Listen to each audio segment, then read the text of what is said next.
So? No? It's extremely low. I go to that one.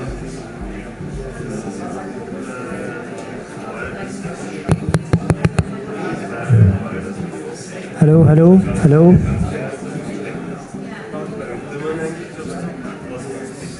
Hello, hello. Yeah, but he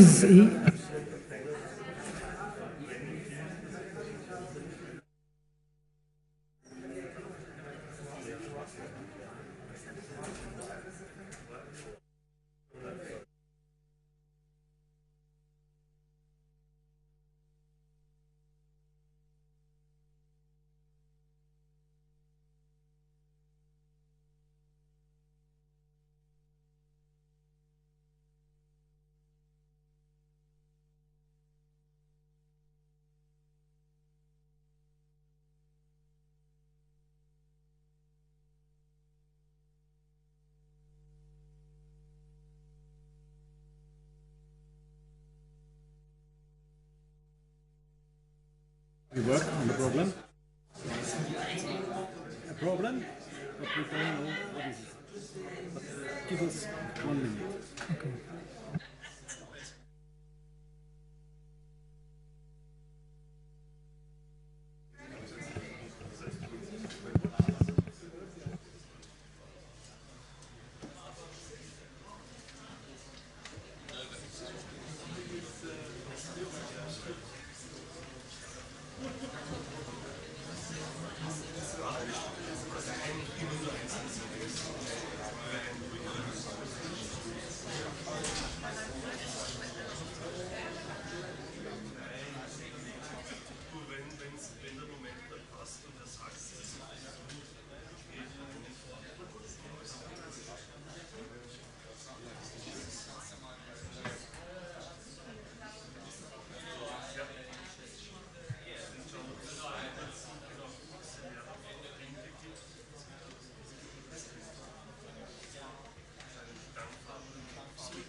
The press release is out.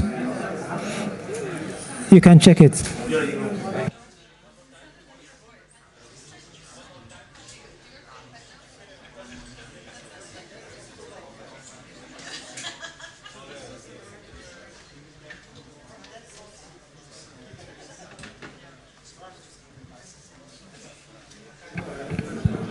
Okay. Is that okay? More? Less? Hello? All right. You're welcome.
Microphone test, 1, 2, 3, 4.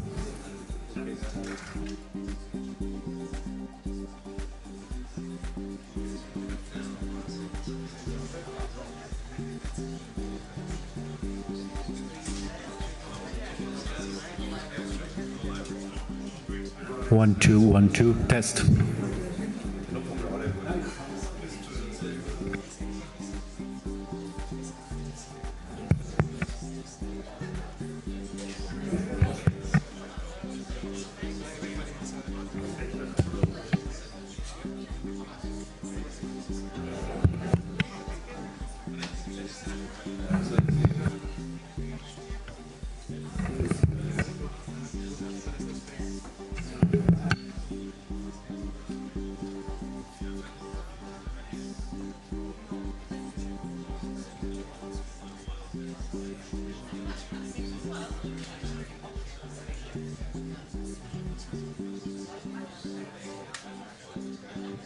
Thank you.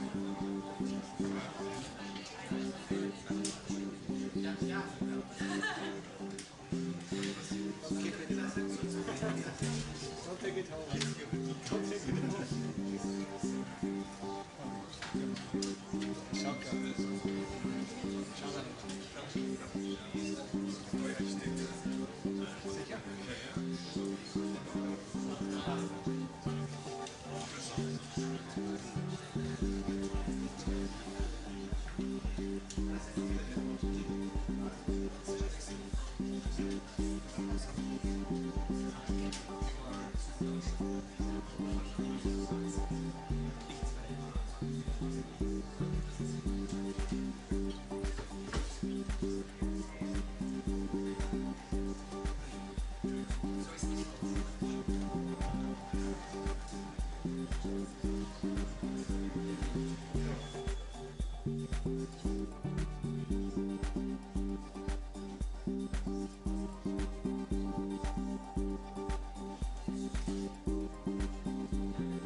قدم نبدل لا نبدل نبدل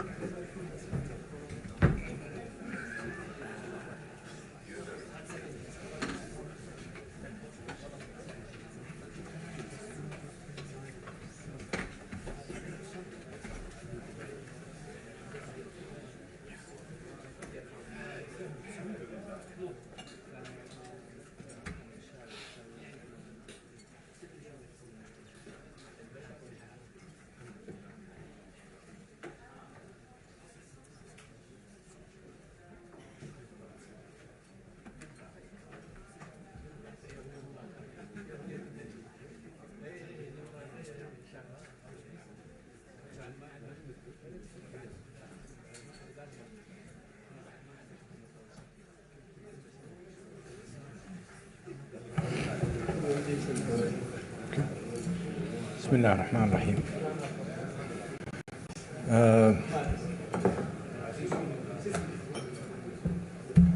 I would like to welcome everybody in this, our first, after a long-lasting period of virtual meetings. I have to remind our friends and colleagues from the various press outlets that we've been also messaging with you virtually at times when we needed to reach out to you. I found it prominent that we all celebrate with you our return to normal meetings, and because of that we wanted to make this event a more memorialized event. I wanted to also to share with you the view that and a good number of my colleagues found it important that we have a message to relay to the whole world, a message of engaging, a message of moderation, but also a message of caution. We have had a record to celebrate also when it comes to how OPEC Plus had fared over the last 2 years and a half, overcoming all of these calamitous events, starting from COVID, and now we are going through a period of diverse uncertainties which could come our way. It's a brewing cloud, and that we hope with our cohesion, with our commitment to the various approaches that we have built in within our means and ways of conducting ourselves, I have to keep reminding our friends here the clue for OPEC Plus success is first and foremost is our cohesion, and you could see it in front of you. The operative model is very simple, and we urge other international organizations to copy and paste, because at least we have a record to show that we have been successful. We always opted for making sure that we are attentive, and to be attentive, you have to be assertive and preemptive, and certainly ahead of the curve, which means you have to be proactive. It is a simple principle that we found ourselves deploying. That deployment had enabled us to maintain a sustainable oil market. And if you compare what OPEC Plus had achieved compared to what others have been trying to achieve, I leave it for your own judgment to do that appraisal and to give us that grade that I think we own, because it was not something that happened haphazardly or as a stroke of a genius luck or a choke or as a being fortunate. Let's not forget also that with doing so and being festive and celebrative of what we have achieved, we also conducted ourselves discharging our commitment to the global economy. And we have and continue and shall continue our commitment to the world economy, to the betterment of the producers and the consumers. Whatever actions that we have taken, whatever action we have taken today, and whatever action we may take in the future, we will demonstrate to you now and even after that it was all done with the view that we need to be attentive to the word requirements and word commitment. So we are discharging our commitment.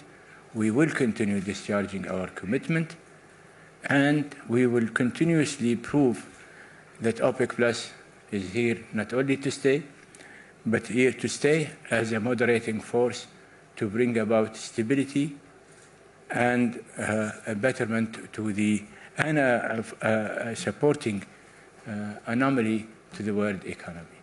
We are also mindful of a fact that sometimes keeps people in going through these things, which is not only we are mindful of our own well-being as countries or as national oil companies or operators within our borders, but what we do is very crucial and very important to other exporting countries that are not members of OPEC Plus. And I have to say also to other importing countries, but do have a good share of their requirements is being produced locally. And the examples are many. Energy is something that can never be attended to in a short-term tweaks and moves. The word energy markets needs attendance and needs careful planning and needs assertive investments and needs commitment to this investment and needs guidance, without which investment will not happen, without which investors will not be there, and without which as you can see with your own eyes, it will become a crippling anomaly to the world economy. This is what we are being going through when it comes to supply chains. This is what is happening too when it comes to energy markets. I have something to show you. You know me very well. Most of you have been friends of mine for quite some time, which is a friendship that I will continue to cherish and be proud of.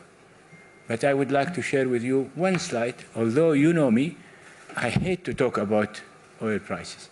I do not make oil prices an issue for me. However, I will show you with a glimpse of a chart what OPEC Plus has succeeded with and what others had failed to do. Can you click the... There you go.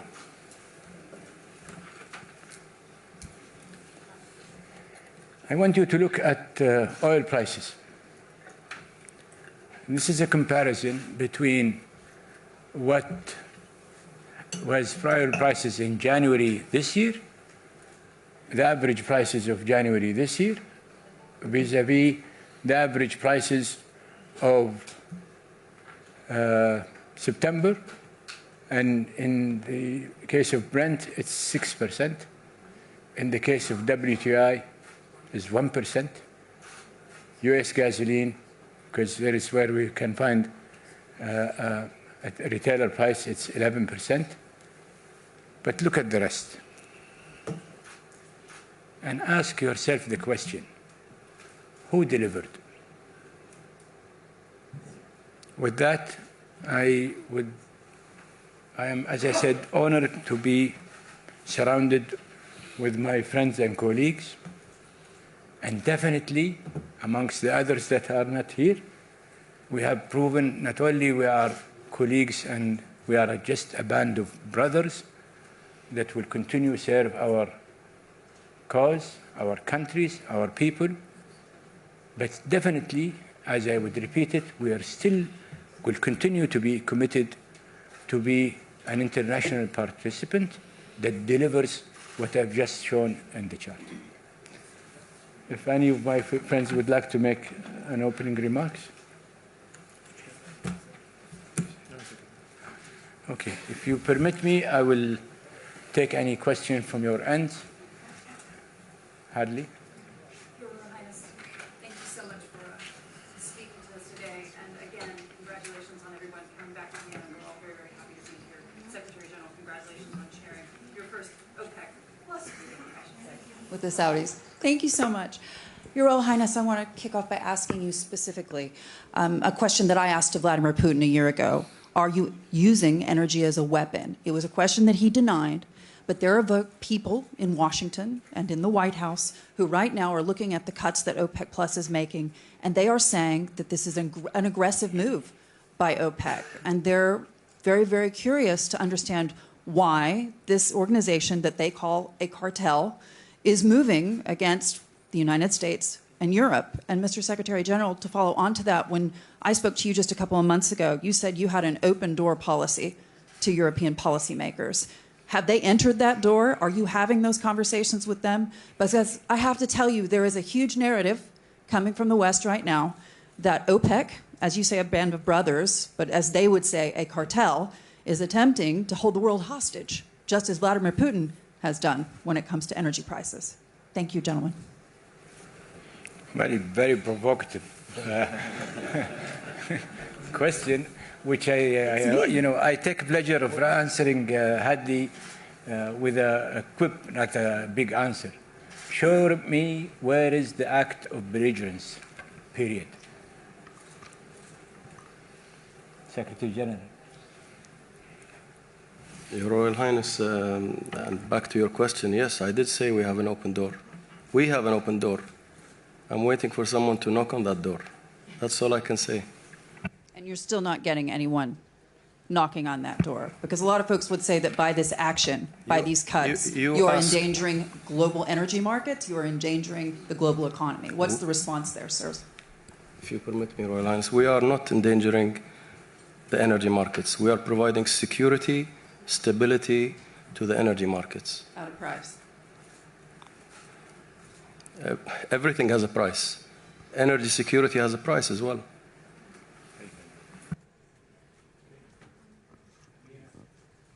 Amina and Nasser then. Amina and then Nasser. Amina Bakr from Energy Intelligence. Your Highness, you've warned many times of the very limited and tight spare capacity. This cut that happened today, how much spare capacity does it free up? And in the future, would you think about returning more oil to the markets, provided the situation changes? Thank you. Well, the agreement talks about an extension of the current agreement to 23. We have softened even the amount of meetings and the mechanics to make sure that people can get a better sight of our guidance to the market. What we could do, as you have seen in the press release, the JMMC will meet every 2 months.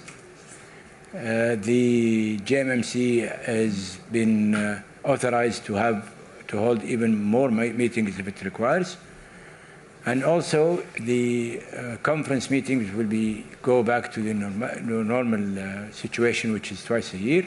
However, the JMMC will have the authority to call for any additional meetings. The guidance also makes sure that we didn't do these things just to meet and have coffee and talk with each other. It meant that we will have to discuss the market situation and see how things will evolve, and based on that, we could call for meetings which may require some tweaks here or there.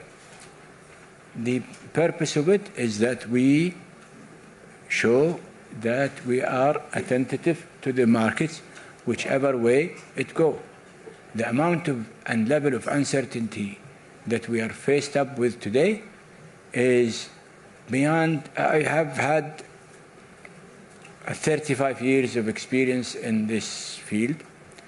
I would like to challenge anybody who could come and say we've been through a situation as similar as it is today. And if we are not to be attentive or take it lightly, like some others did, when they were not attending to this quantitative easing, when they did not attend to the amount of inflation that were accumulating and propelling, and look at what is happening. They're backpedaling, they are trying to play catch-up. We cannot afford playing catch-up. We'd rather be preemptive than being sorry. And by the way, if we are not to be preemptive, the cost of both time and value will be higher. But again, I would have to stress, it is not just about Saudi Arabia or UAE or Kuwait. It's about an industry. It's about a global economy that would suffer if we run out of energy. This is something that everybody now is going through. And again, I would refer you to the chart that I was just showing, which talks a million words without having to talk about it. Okay, Nasser. مساء الخير على الوزراء جميعا. ناصر الطيب من العربية. سمو الأمير، في أغسطس تحدثت عن تحذير عن انفصام السوق الورقية النفطية عن السوق النفطية الحقيقية. هذا القرار الخفض ب2 مليون برميل يوميا إلى نهاية ديسمبر كيف يخدم إعادة ربط هذه السوقين؟ يعني الوضع تغير شوية من ذاك الوقت، لكن ما في شك عندي انه في احجام عن دخول السوق الورقيه بسبب كلفه اللي يسمى البريميوم. بقدر ما تنقص كلفه البريميوم او الهامش الربحي بقدر او كلفه العقود بقدر ما يكون هناك المشاركه. المشكله الان ما هي مع المضاربين. المشكلة أنه في إحجام من يحتاجون هذه الأسواق الورقية لمعالجة المخاطر اللي ممكن يتعرضونها، خصوصا إذا كانوا صناعات تعتمد على الطاقة بشكل أساسي، ومهم أن لها تعرف كم الكلفة لها حتى تتمكن من إدارة محافظها أو استثماراتها بطريقة سليمة. هذا الوضع الآن الموجود يجعل من الصعب على هذه الصناعات والمستهلكين الكبار أنهم يلجأوا للسوق الورقية لأنها مكلفة، وبقدر ما تكون مكلفة بقدر ما تكون الإحجام بيكون أكثر، وبالتالي تكون عرضة للمضاربة ولما يسمى بالمانيبيوليشن. Okay. Halima. First of all, thank you so much for having us all back in Vienna. We are all very happy to be back in the Secretariat. Your Royal Highness, you talked about careful planning. This is something you've talked about before, not being, having to be reactive. How are you thinking about, as you go through your planning process, what happens on December 5th with the EU's sixth package of sanctions and the launch of the price cap plan? Are you anticipating significant market dislocations? How are you, with your crystal ball, it's only potentially 2 months away, how are you thinking about that event and preparing reaction responses? Well, first of all, Halima, I owe it to you as a friend. You've been so kind to all of us. You've been engaged in really trying to excavate the analysis, the true analysis, and without any biases here or there, you were after the truth and after the true analysis. And so I'm very grateful for that. I owe it to say it to you. Be it as it may, unfortunately, none of us can claim that he has a crystal ball. The only person that had crystal ball was Faradon Fasharaki, and even Faradon lost his own crystal ball, because actually this is our dichotomy, if I may explain it in behalf of our friend. We have so many uncertainties. We don't know what will happen to the embargo. We don't know yet how the cap will be executed and who is going to commit to it and what will be the impact of it. We don't know, central bankers, I would have to say belatedly, decided that they should combat inflation. And they rushed with this new modus operandi of wanting to tame inflation at the cost of the economy. And this is not my statement. You could go and check their own statement. And this is, by the way, it's all over the place. So we don't know how much inflation taming will happen in the future and how that inflation will respond to this taming approach, and how much more important, how much it will take from the world economy growth to do that taming. It's an open-ended thing. We don't know what will happen with regard to China lockdown. I would have to say something else which might put me in another space, but even if you can imagine that China loosens its own lockdown, well, you may end up with a growth of demand on commodities and all of and you may impact actually the supply chains, and then you will have a propelling effect to the so-called inflationary pressures coming from commodities, which means that it would give credence or more credence to the idea of a continuous amount of taming of inflation through interest rates. There are geopolitical things that are at work, and I don't want to, this is a silo that we don't talk about politics, but again, there is an overriding issues that are beyond the scope of this organization. That's why I was saying earlier that it's making it extremely complex, extremely tough and frustrating for all of us here to try to, with all the modesty that we should have and humbleness that we should have, we should just come out and plain and say we are not in the gambling business. we have to be careful, and we have to be candid with the world that our limited abilities as human is making it difficult for us to project and predict. We have went through an exercise ourselves in Saudi Arabia. We collected every institution, including yours and others. The amount of spread of all forecasts, it was like Swiss cheese is not compared, because it's a variance of huge variance, which tells you a lot about the amount of certainty that people have. If you end up with that exercise, and that exercise tell you this, then if you are not be careful, I don't know what you should do. Sorry, please. I have to ask you to direct some of the questions to my friends and colleagues. Brian the man.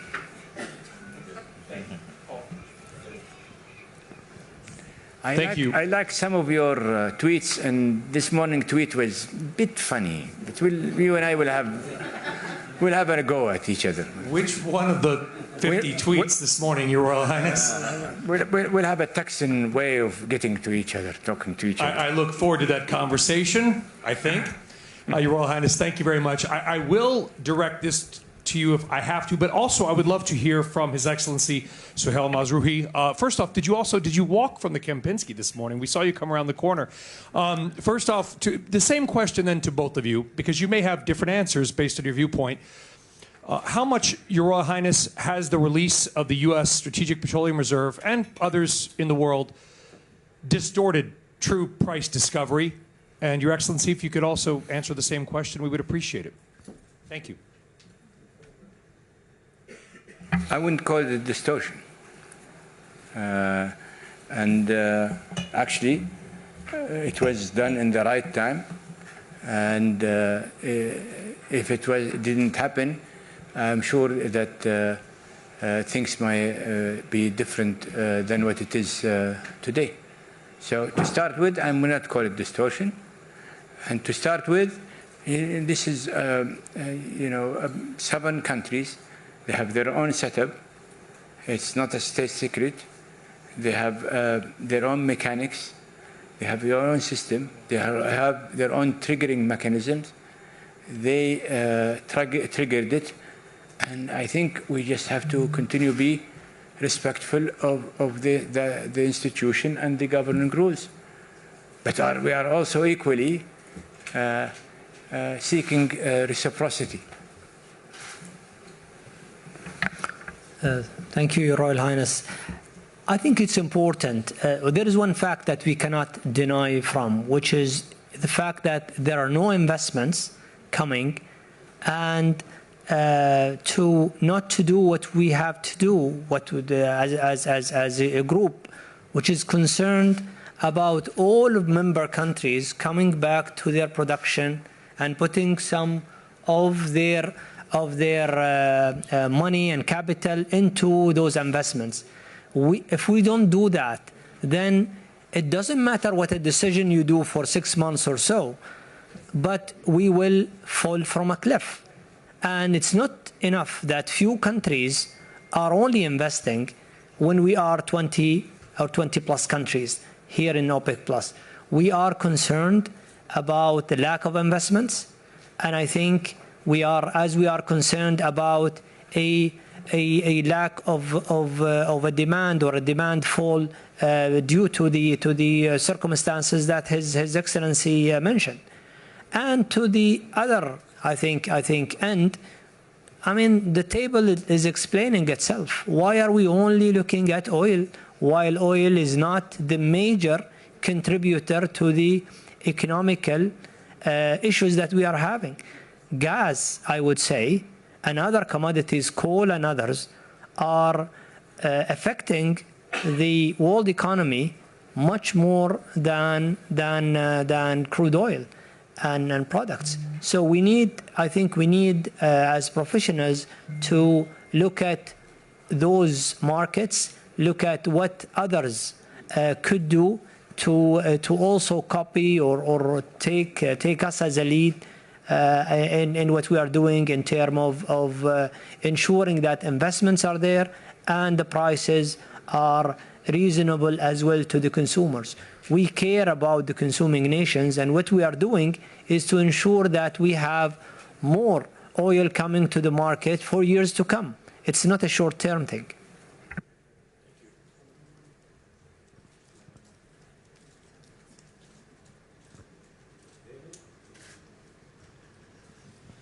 Thank you.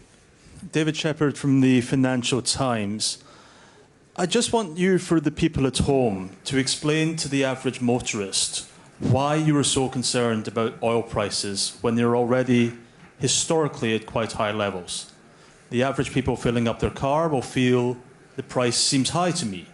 Why is OPEC saying we need to reduce production now when prices are already relatively elevated and the economy appears to be struggling? Well, David, you could see reality in whichever way you want. I showed you now that oil prices are as they were almost back in January before this crisis. Check your motorists and see what they are paying for gasoline or diesel, and ask yourself the question where the money is going.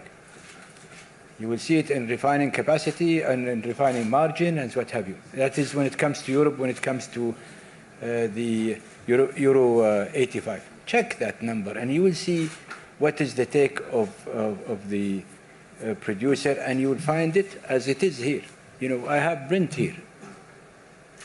I take it, you're living in the UK. I take it also, why don't you be much more concerned about what would be the electricity prices that would be paid? What would be the gas prices that would be used to heat people, heating in this way? What, as again Sahel was saying, what is so odd about oil when it is only registering the most modest amongst other sources of energy? You have coal now, and you have gas here. And if you want to see what is electricity prices would be, look at the two, and you will figure out what would be the bill. Can I just follow up the question? Absolutely. Just to follow up the question, and thank you for taking it. The gas price is widely seen in Europe and much of the Western world as having been manipulated by Russia, which has cut supply. Mm-hmm. People will now see Saudi Arabia and the core members of OPEC and OPEC Plus cooperating with Russia to try and raise the oil price. It's a simplistic view, but David, that will be the view. David, you want to twist it to your end, fine. It's your prerogative, it's your right. We've been collaborating with all OPEC Plus countries ever since December 2016. So it is not an accident of mutual convenience, if you could call it. Again, it is not about, it is the act and the result. Show me, as I was saying to Hadley, where is the belligerence? Where is the ill intentions? There is nothing else to showcase and to prove that we are not doing what you are accusing us to doing than the chart. Look at other commodities. What is happening to other commodities? Even milk for the children. Look at that, how much it is expensive. And don't accuse us of also OPEC Plus has something to do with milk or, or what? All right. Okay. Yes. The mic, please. غالب درويش اندبندنت عربية. سيدي الوسائل الإعلام الأمريكية التي وصفت قرار أوبك بلس بخفض الإنتاج أنه غير ضروري، هل لذلك تأثير على قرارات المنظمة في المستقبل؟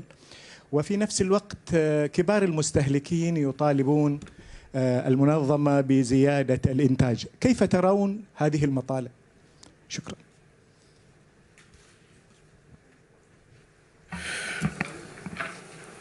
بسم الله الرحمن الرحيم. طبعا في البداية would like يعني أشكر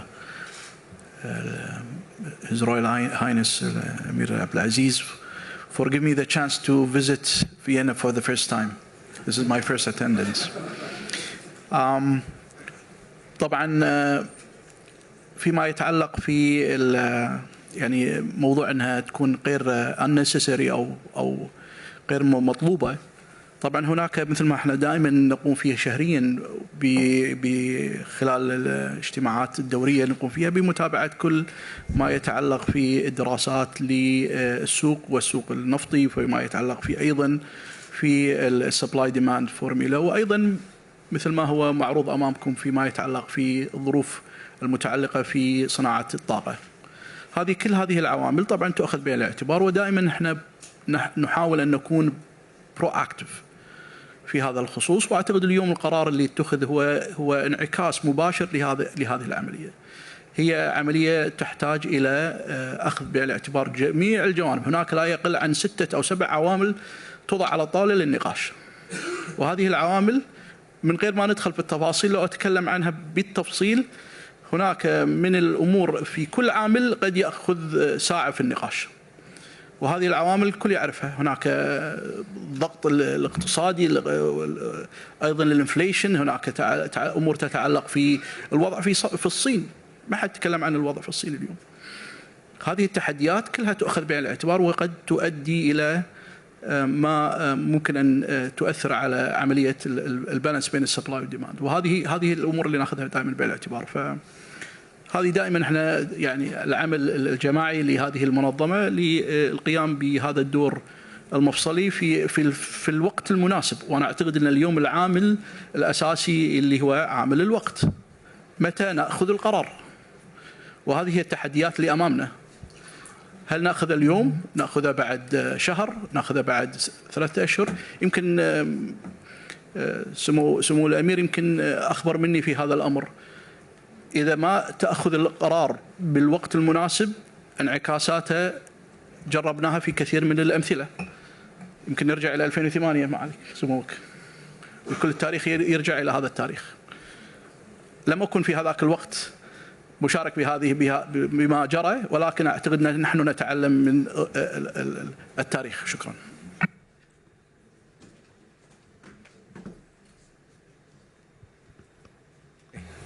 Please.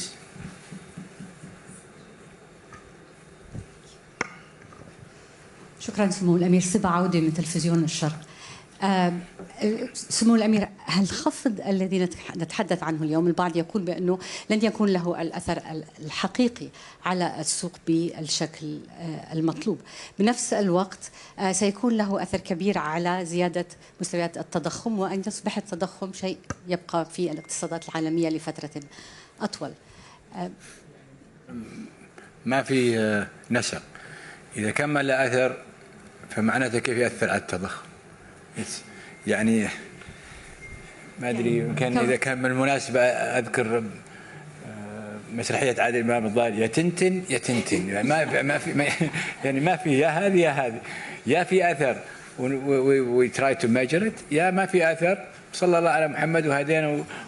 كون التخفيض 2,000,000 برميل راح يكون من الأساس من البيت. ما أقدر أنا كرئيس مجموعة ما أقدر يعني أنتهك حق دول أعضاء.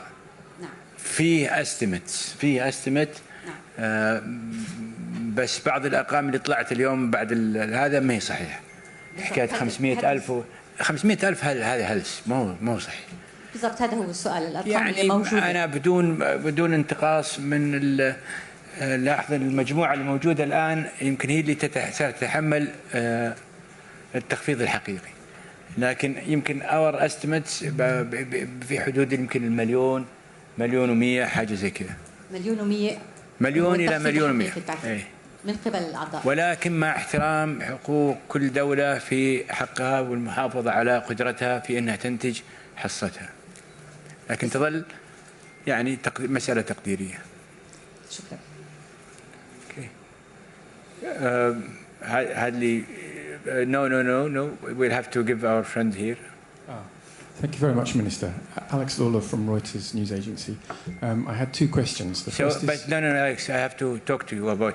So you have got it wrong. Okay. And you have got it wrong twice. Before I ask a question, and you will get it the third time if you did, as Reuters did not do a proper job. You talked about Russia doing this and that, and actually the day that your story came out, no one from Russia talked to me, nor I talked to anybody from Russia.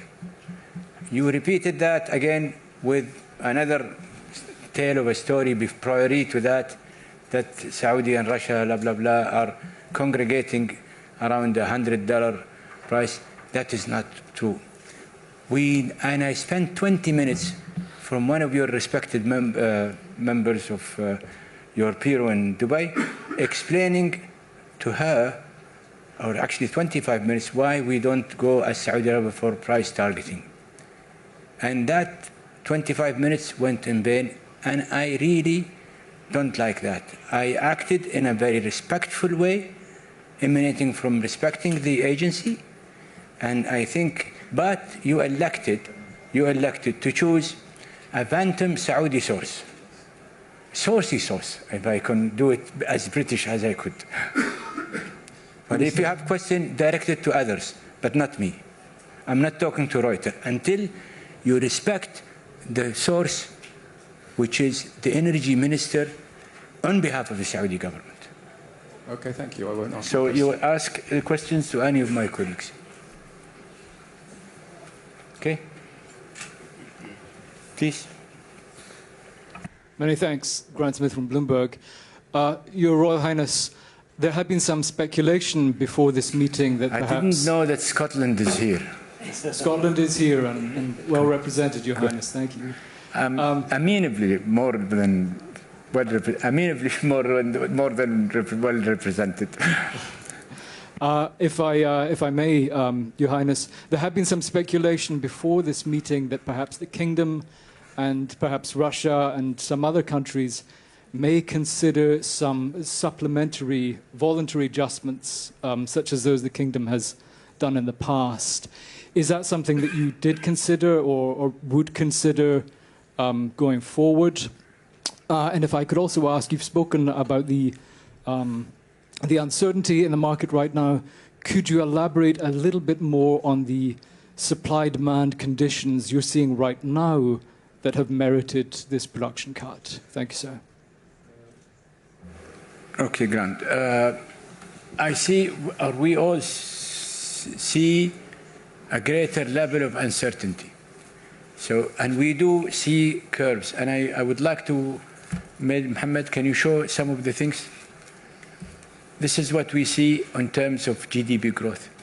So it is a trend. You could see it in front of you. I don't know if you can see it, Grant. What else do we have, Mohammed?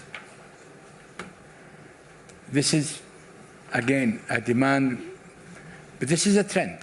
Now, we don't know what is happening in not even, yes, tomorrow. But this is the kind of trend when it comes to demand. This is extrapolation of the past and how it has been going. Now,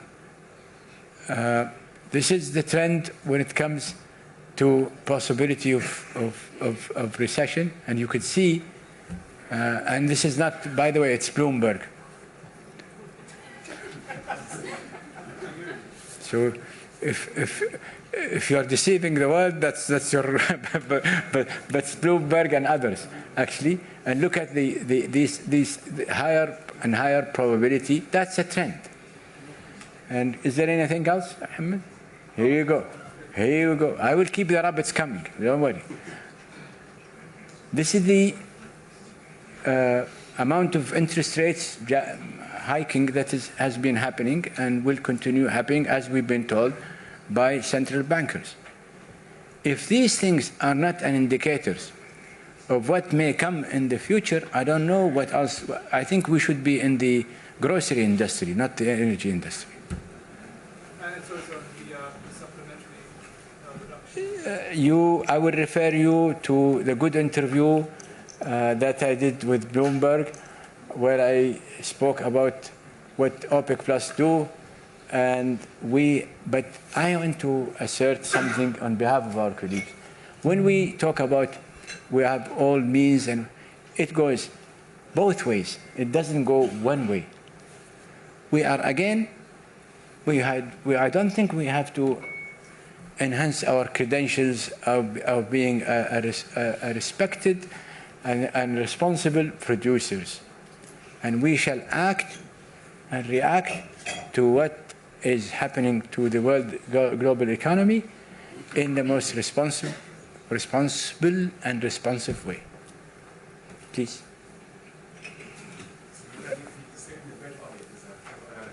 No, I don't.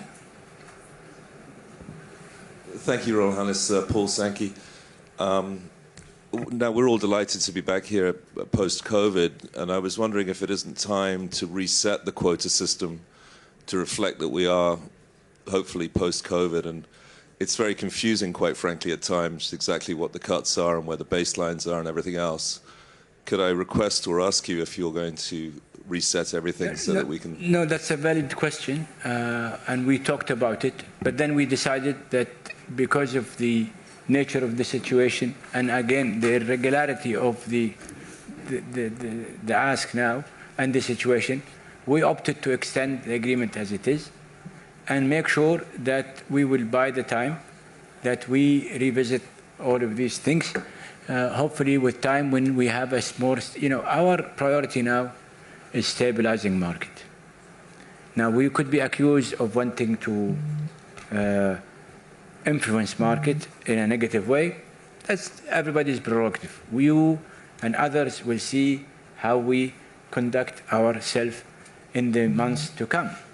But with this situation, prevailing situation, I think we ought to buy ourselves a good period of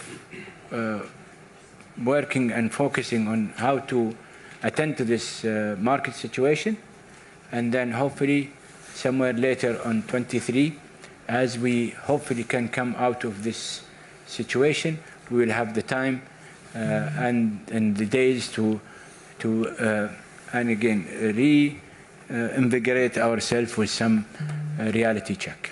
Thank you very much. I work on Wall Street, and if I could ask a follow-up, we have something that we refer to as the Saudi put, which is the idea that you'll defend $80 oil.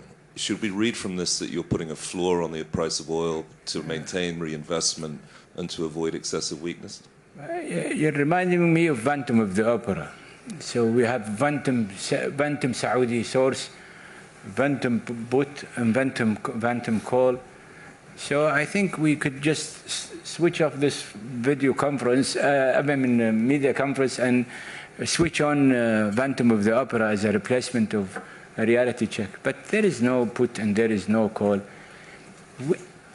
As a Saudi energy minister, and I'm sure that almost all of everybody here, they are long-term producers, if I may, on your behalf, and please share with me, they are in this business for years and years to come. The most pivotal and more important thing for all of us in this table and others who have a huge amount of hydrocarbon resources is to make sure that we have a stable, sustainable, stable market that will not inhibit investment, that will not inhibit growth of demand, and we have to act in a way, in a responsible way, to assure people that we are still remaining a responsible producers, that the world can rely on us.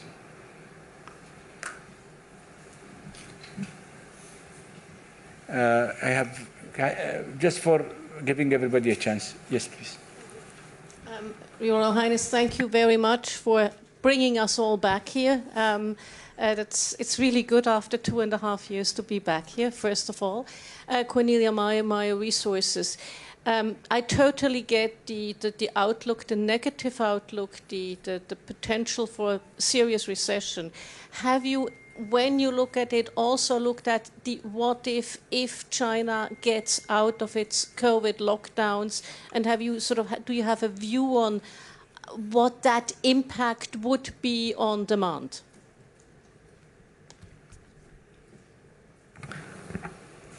happy to answer that. I think there is a mechanism.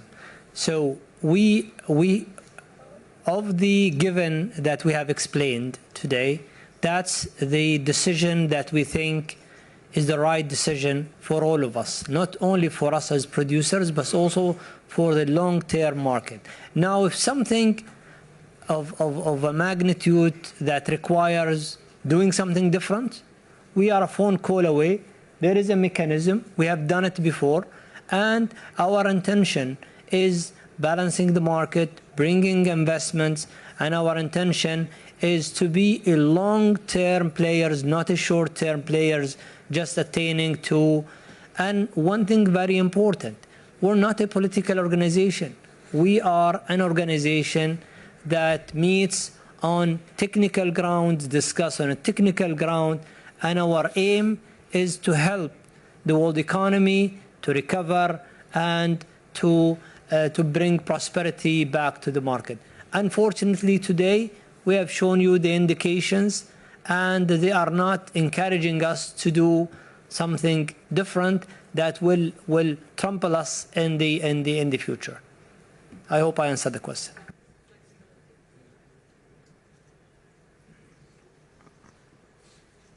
Hello, Herman Wang with Platts. Pleasure to be back in Vienna. Thank you for organizing this reunion of all of us. But I did want to ask a question to you. Herman, you are the last person I would forget. Well, thank you very much. But I was wondering, where are you? I'm right here. A question for yourself, Your Royal Highness, and also as well for your counterpart from the UAE, especially in light of the aggressive expansions and production capacity that your national oil companies are investing in right now. I just wonder why extend these quotas all the way through the end of December 2023? You're locking these in for over a year, and you've said yourself there's a lot of uncertainty in the market. What's the reasoning behind such a long-term quota setting? Well, maybe I responded to it. Maybe you were not here, but we wanted to give the market a guidance. But that guidance could change relevant to the situation that may prevail. But as it is today, we feel much more assured that we should give that comfort to the market that we're here for the full year, for the full 14 months, if it requires. However, if the things changes, we will tweak with it. If things get worse, we will have to also tweak. And I'll leave it to Abu Mohammed. I think that goes the same. The fact that our countries are building a reserve is a long-term investment. So that's a commitment that we have done as a responsible producers. We'll continue doing that. But also, we would like the other countries to spend enough to maintain and go back to their production quota. If we are just selfish and just looking at ourselves and not looking at the overall, believe me, there will be no enough investments that alone we can do to bring enough to the whole world. And if something, like I explained earlier, if something requires us to reverse or do something different, we are a concerned party of the market, and we will meet and we will take again the right decision. We have done it over and over, and we have proven ourselves that we are a reliable group that have helped everyone, I would say, seeing a 6%. Rather than seeing, an unattained markets or commodities, you've seen what happened to them. And unfortunately, no one is even talking about those as much as they talk about the gasoline or diesel prices. It's important that I think we put more emphasis on those commodities, electricity prices and gas prices, because they are affecting the world economy much more than crude oil and products. Thank you. Yes. Hello. My name is Antonio Sanchez with EFE, the Spanish news agency. The White House has just issued a No. statement. Please, we are, again, in this building, we call it the silo. We talk about oil, we talk about energy, and we are a very group of technicians. This is our job. So I'm afraid even our friends and colleagues from the media have to abide by the same rules. We will discuss oil policy, energy policies, and technicalities. This is way above our pay grade, if you could call it. If you don't mind that. I do, but... Helem, yes, what do you want again? You always want something, but I always deny. Well, I still have to keep asking. Your Royal Highness, thank you. You have every right to ask, and I have every right not to respond if I wish to. This is true.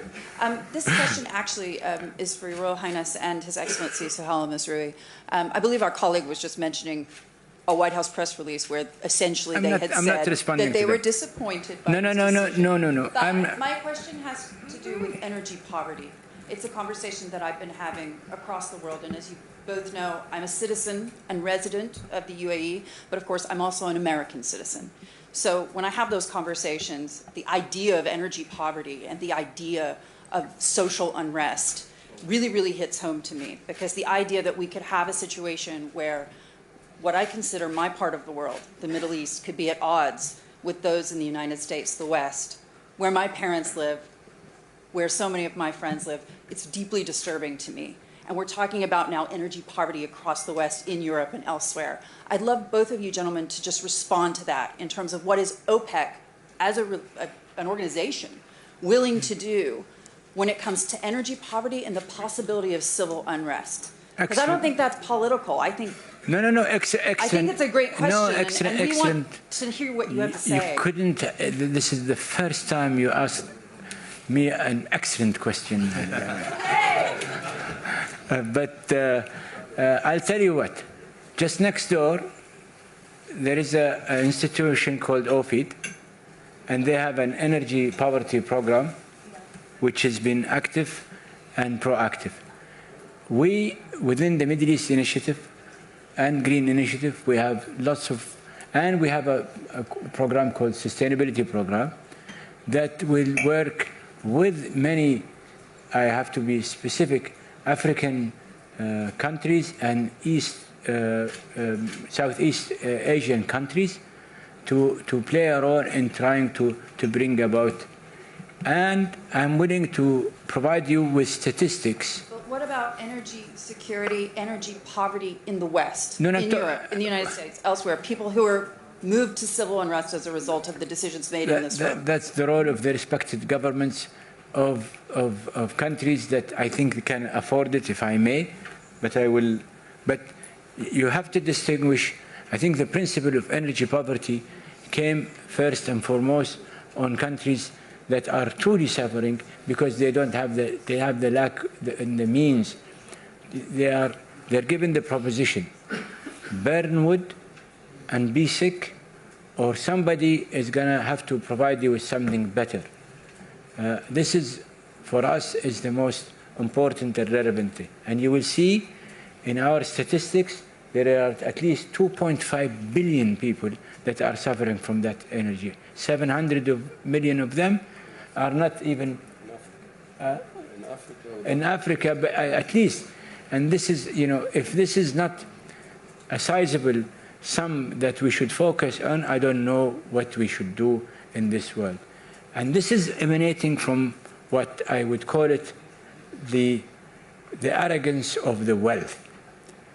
People think that everybody else is living in their standards, and the choices that others are given is, it's like, can't you get your Ferrari to be electrified when the poor guy, he barely have to cut trees and make his food with burning wood. That's the choice today. Well, I think Europe is very important to all of us. and we have them as investors, and we have companies from Europe as investors. The relationship is great, and I don't think we're talking about an energy poverty rather than an energy security. The issue is energy security, and Europe is trying to look at means of attaining to that. But when we talk about energy poverty, I don't think we're talking about Europe. I think we should be talking about Africa, South America, the East, and talk about people who doesn't have access to energy, period.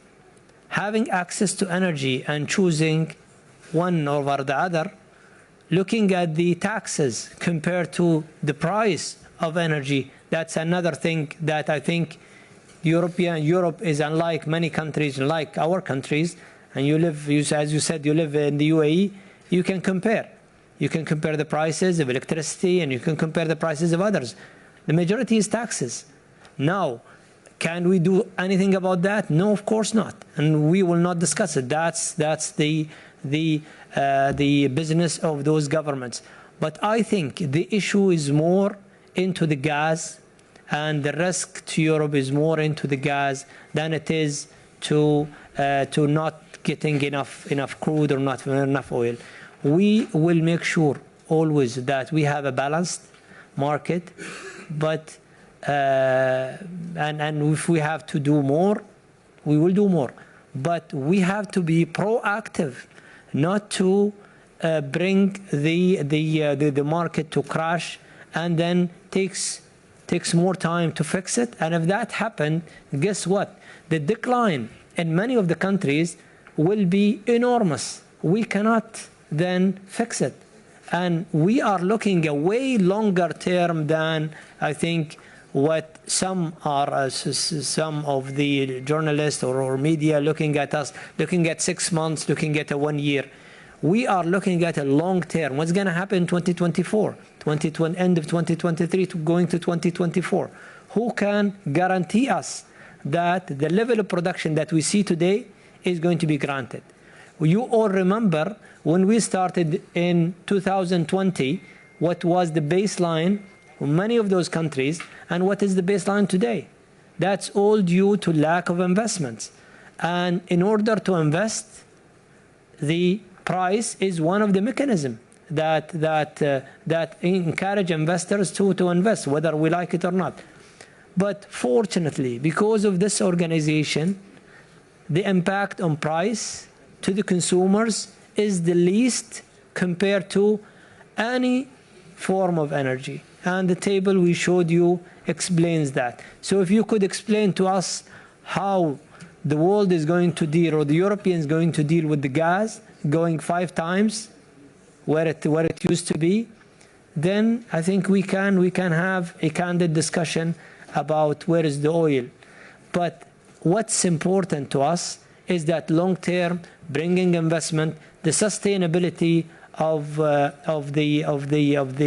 this market, and I can tell you that UAE, in terms of dealing with the poverty, we are also helping through renewable energy. So we are introducing new forms of energy, even though we are an oil producer. We have done that in collaboration with IRENA, and we have given grants and done projects in many countries to deal with energy poverty. So I think as a country of our size, we have done much more than bigger economies in Europe or in the US or elsewhere. We have His Excellency. He has also some additional remarks to make on this particular question. Thank you, Your Royal Highness, and I think, as you said, it's a very excellent question. I'm very, very, very happy to hear that kind of question being asked now, because we are fully, committed for that. As an organization, we are fully committed for energy poverty. Yes, I'm not sure that when you say energy poverty, it has the same meaning than I can have as an African country. Energy poverty in Africa means 600 million people without access to electricity. That's energy poverty. It means 900 million people without access to modern gas. I don't know if you can understand what it means, having no access to electricity, no access to modern gas. That's what we have to face. And some of those countries are members of OPEC and OPEC+. Why are they here in OPEC and OPEC+? Maybe it's interesting to try to understand why. Because those countries, they need the revenues coming from oil and gas. They need it to be produced in a long-term forecast, stable market, which give the long view and long-term expectation for the revenues. Because that revenues are used by those countries to address the issue of energy poverty. Yes, that's why we need to have a stable market. We need to have a good view of what will happen in the future. We don't need to have surprises all the time, shocks and non-shocks, never know what will happen tomorrow. We need to have a clear view for the 10, 20 years so we can have politics, strategies to face, to struggle against energy poverty. Yes, yes.